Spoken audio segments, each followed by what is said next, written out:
Putin says that Russia's attitude towards the crisis in Syria is based on international law and the logic of peace. The UN announces that the details of the plan for getting rid of Syria's chemical weapons will be announced next week.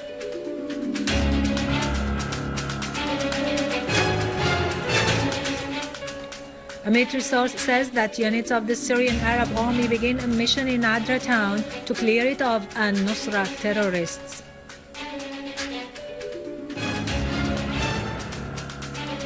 Snows cover Syrian cities and mountains in the first day of al-Aqsa storm.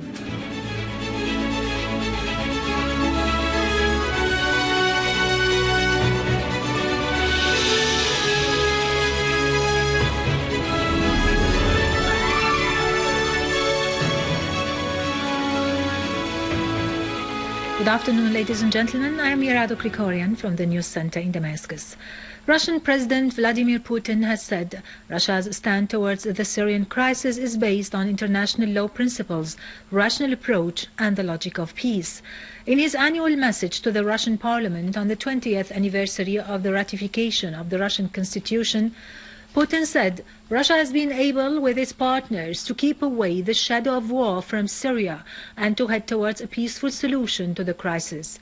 Putin pointed out that there have been attempts in recent years to impose a so-called more advanced example of development on various states in the Middle East and North Africa.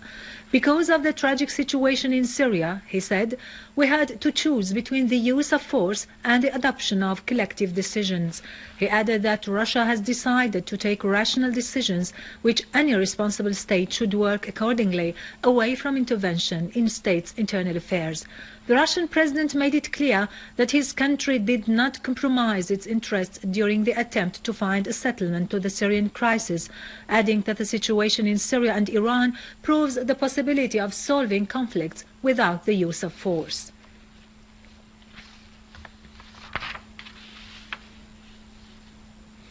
Russian Foreign Minister Sergei Lavrov renewed his country's call that the Geneva II conference would hopefully lead to peace and a political solution. Lavrov pointed out that the Syrian people themselves are the ones entitled to find a political solution, not Russia or the US or Europe or the Gulf states. Lavrov added that Russia is worried about the divisions inside the Syrian opposition, pointing out that all shades of this opposition must be represented in Geneva II conference.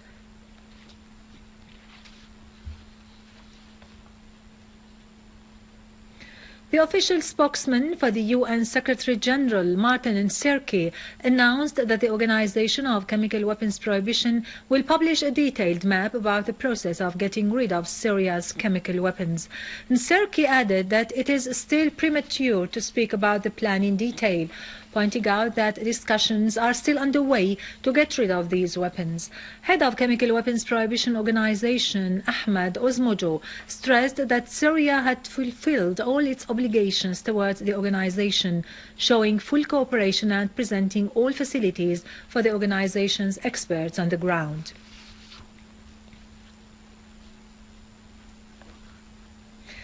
Syria's UN Permanent Representative in Geneva, Faisal al-Hamwi, stressed in a statement before the UN Commission for Refugees that Syria has never experienced the problem of internal displacement except when Israel expelled the Syrian citizens from the occupied Syrian Golan in 1967, adding that Syria has always been a safe haven for civilians escaping persecution, offering them all help needed to live in dignity. He pointed out that the Syrian government, since the beginning of the crisis, has worked hard to offer humanitarian aid to 80% of displaced families. Al-Hamwi stressed that the Syrian government allocated 30 billion Syrian pounds for the year 2013 and 50 billion Syrian pounds for the year 2014.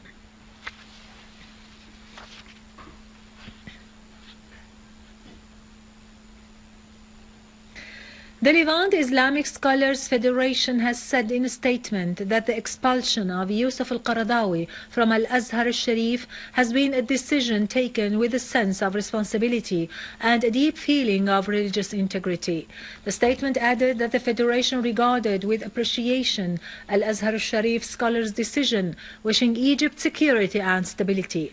The statement pointed out that al-Azhar al-Sharif has always been the torch of Islamic law and one of the most important references of the Islamic nations.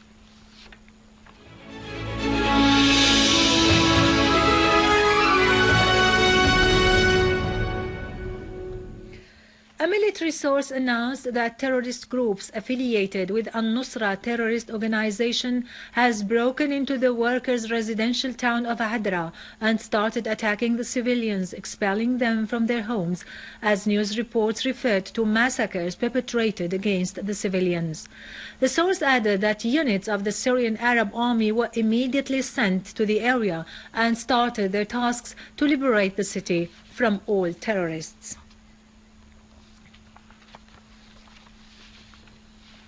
Our armed forces continue to pursue terrorist gangs.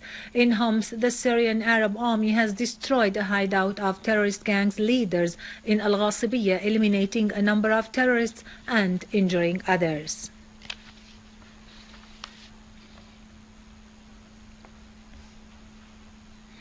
In Aleppo, the Syrian Arab army has eliminated a number of terrorists in Handarat camp, Sheikh Said and the surroundings of Aleppo Central Prison.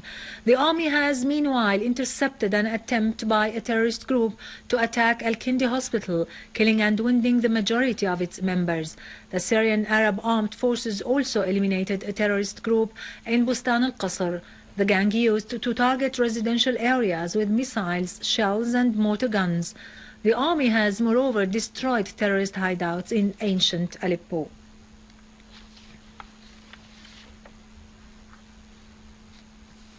In Idlib suburbs, dozens of terrorists have been killed or wounded in operations against their hideouts in Majrin, Al-Majas and Abu Duhur.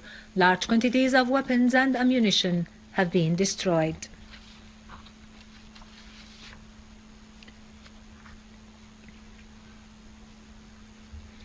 Within the framework of improving the combat power of Iraqi border points along the Syrian borders, Iraqi Defense Ministry announced that it has sent additional reinforcements equipped with developed weapons in an attempt to confront the terrorist organizations infiltrating back and forth between Iraq and Syria. Iraqi joint forces attacked terrorist dens in Kirkuk and Nineveh and captured 74 terrorists, including 3 of their leaders. The Iraqi authorities also arrested 18 terrorists in different areas north of Babel.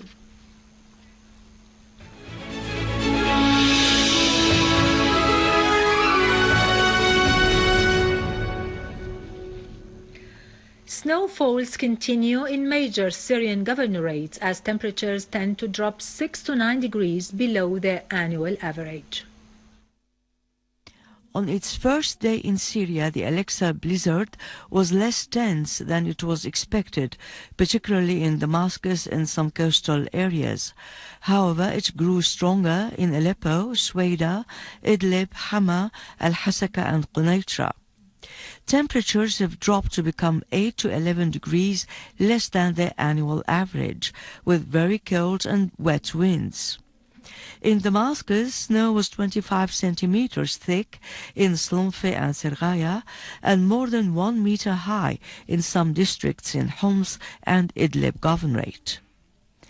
Al-Hasaka Governorate, that has witnessed no snowfalls for 10 years, has taken full preparations to confront the repercussions of this storm, which may lead to floods. As snow is expected to continue to fall at low altitude, the Ministry of Education has announced the closure of public and private schools, and work came to a standstill in some governmental departments and private establishments, particularly in the governorates, where Alexa was remarkably tense. Now to latest business and market news, but after a short break, stay tuned.